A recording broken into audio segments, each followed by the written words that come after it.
Fernando Michel, presidente da Câmara de Vereadores de Vitória, do Partido Comunista do Brasil. Eleições. Como é que você se comporta e como você vê a Câmara dentro do processo eleitoral? Sem limite.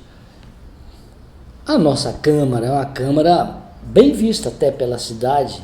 Só tem 15 vereadores, por isso eles concentram, vamos dizer assim, concentram um poder muito grande. São só 15. Então, cada vereador ali é um poder concentrado pelo número reduzido. Além disso, vários vereadores são também dirigentes de partido, ou dirigentes estaduais, ou dirigentes municipais. Nós temos ali Devani, é um presidente do PRB estadual. Nós temos outros dirigentes, todos ali. Gandini, presidente também do PPS, o Anderson Marinho, que também é dirigente municipal do partido dele. Outros tem os vereadores do PT também, são diretórios. Marques da Mata também é um dirigente municipal do partido, estadual também. Então é uma Câmara na qual os vereadores, além de concentrar esse poder por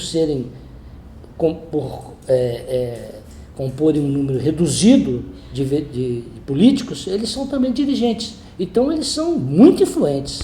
Eles vão ter um peso grande no processo eleitoral. Sim. Você já está amarrado com Luciano Rezende? Nós apoiamos o Luciano Rezende no segundo turno, num processo de exclusão. Nós fomos com o PT no primeiro turno, apoiamos o Luciano porque não iríamos ficar com o PSDB. Agora, nós temos a oportunidade de ficarmos por opção mesmo, né? Nós apoiamos a administração do Luciano. É uma administração que está enfrentando problemas gravíssimos que outros prefeitos não enfrentaram, né? Problemas financeiros, principalmente, o fim do Fundap, a mudança na lei de royalties, todas essas dificuldades que o prefeito fala por aí. Ele fala, mas não comprova isso. Que desde setembro não tinha Fundap, não tinha nada. Quem quebrou a prefeitura foi ele. Nenhum deles quebraram a prefeitura. Todos tiveram seus problemas, não quebraram. Isso é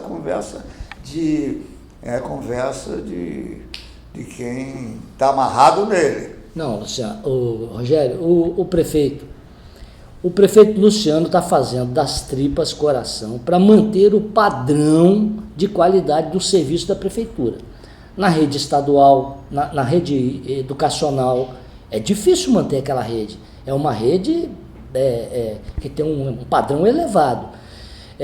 A capacidade que a prefeitura sempre teve de fazer recolhimento de lixo, a capacidade que a prefeitura sempre teve de manter as unidades de saúde. Discussão que não tem sentido. Não, eu estou dizendo que o prefeito... O lixo é porque ele não paga. Está 4 meses atrasado. Aí o cara tem que demitir. O cara do lixo é o mesmo de todas as prefeituras.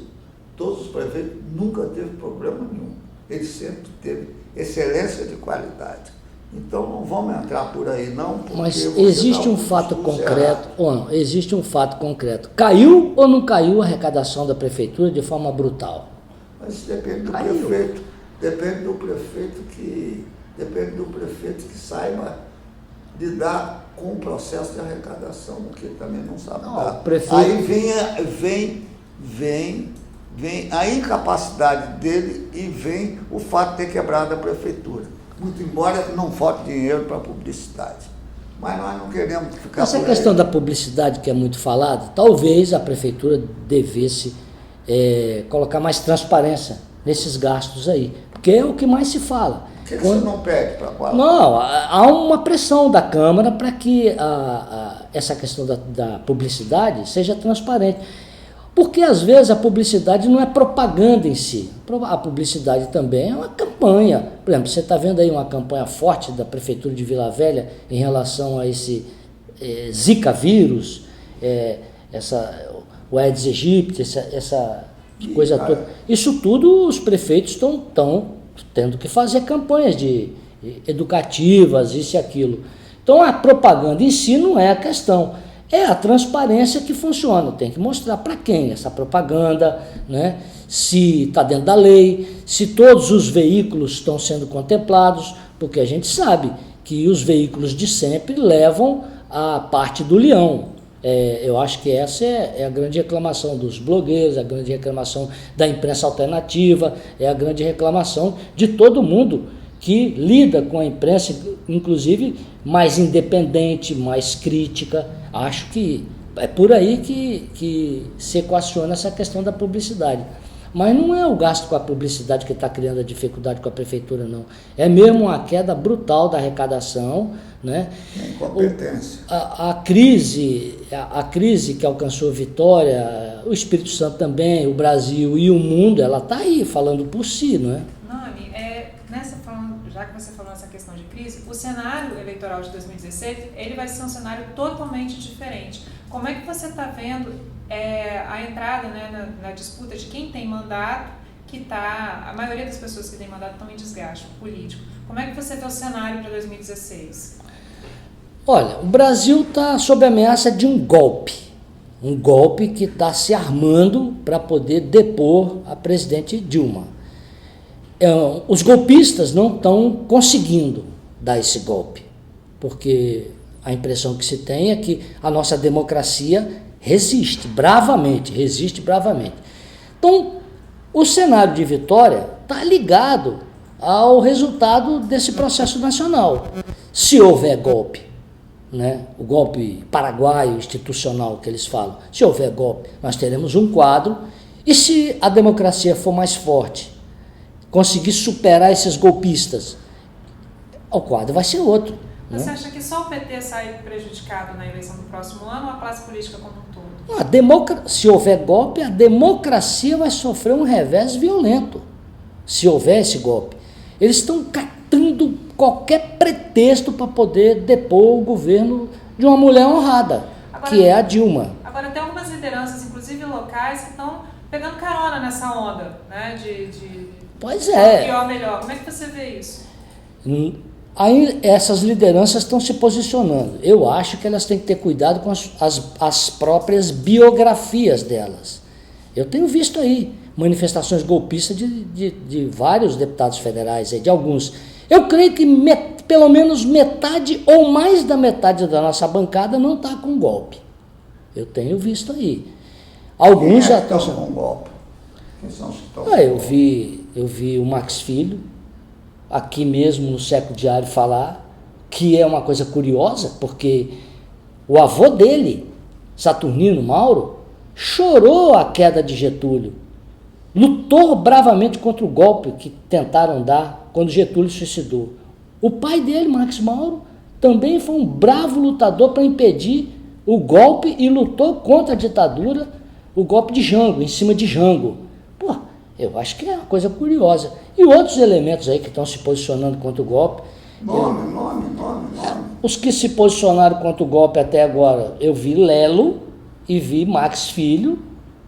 Mas quem? O Folleto parece que o PSB vai tomar uma posição em relação. Ele mandou falando também favoravelmente ao golpe. A Rosa é contra o golpe, o Vidigal é contra o golpe, e outros parlamentares aí. O Magno Malta já se posicionou a favor do golpe também.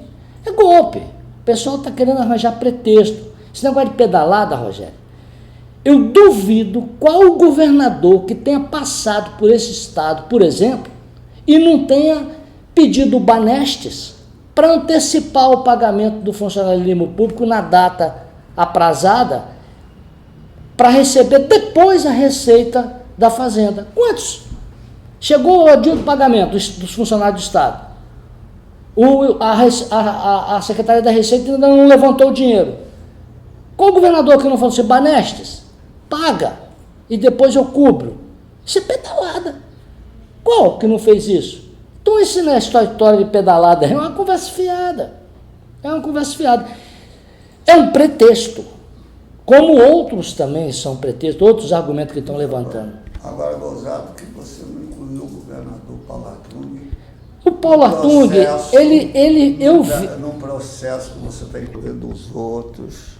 Deixa eu falar então do Paulo.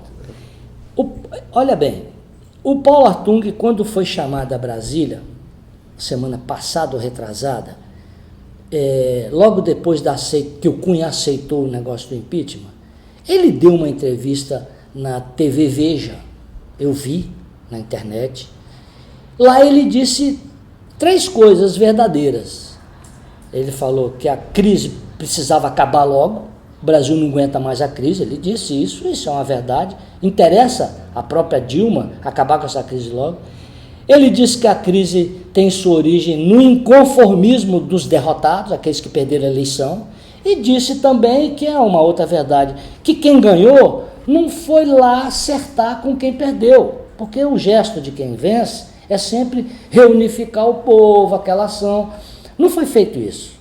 É uma autocrítica que o governo nosso, da Dilma, o governo tem que fazer. Porque a primeira coisa que ele fez foi, no mês de janeiro de 2015, colocar o Arlindo Chinagra para disputar uma eleição contra o Cunha. Poderia ter se acertado ali com o PMDB, não com o Cunha, mas poderia ter se acertado, porque o confronto houve. Tanto que a própria Dilma reformou o ministério dela todo, logo depois, para ver se retomava o passo da unificação, do acerto das forças políticas. Aí depois que ele disse isso, no dia seguinte, Michel Temer teve aí. Michel Temer teve aí para enquadrar o Paulo Artung. Se ele tivesse enquadrado, Michel Temer não precisaria vir aqui. Veio aqui para enquadrar, foi uma conversa que ninguém sabe o que aconteceu. E ele anda dizendo a mesma coisa.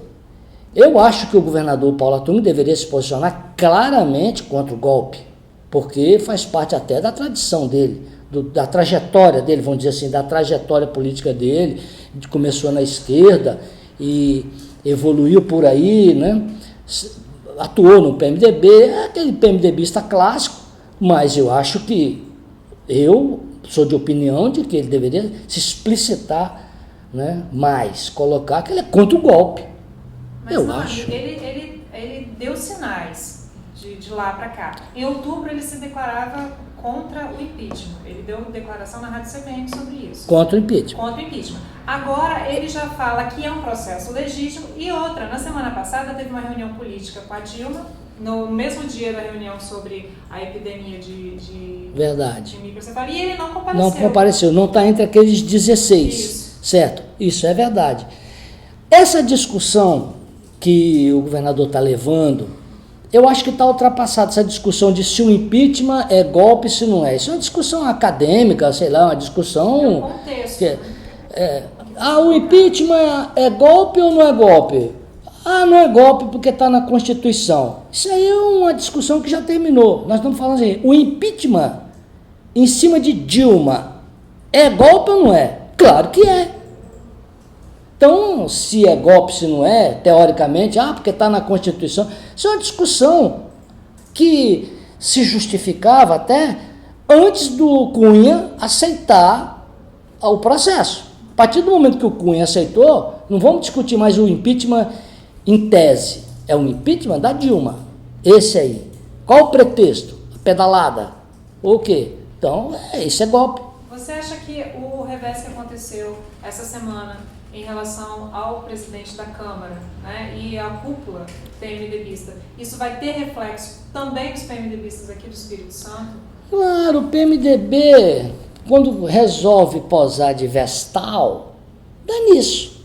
O PMDB é um vestal, uma vestal, não é coisa nenhuma. O PMDB é o partido mais profissional que existe, né? As regras são essas, eles jogam ali.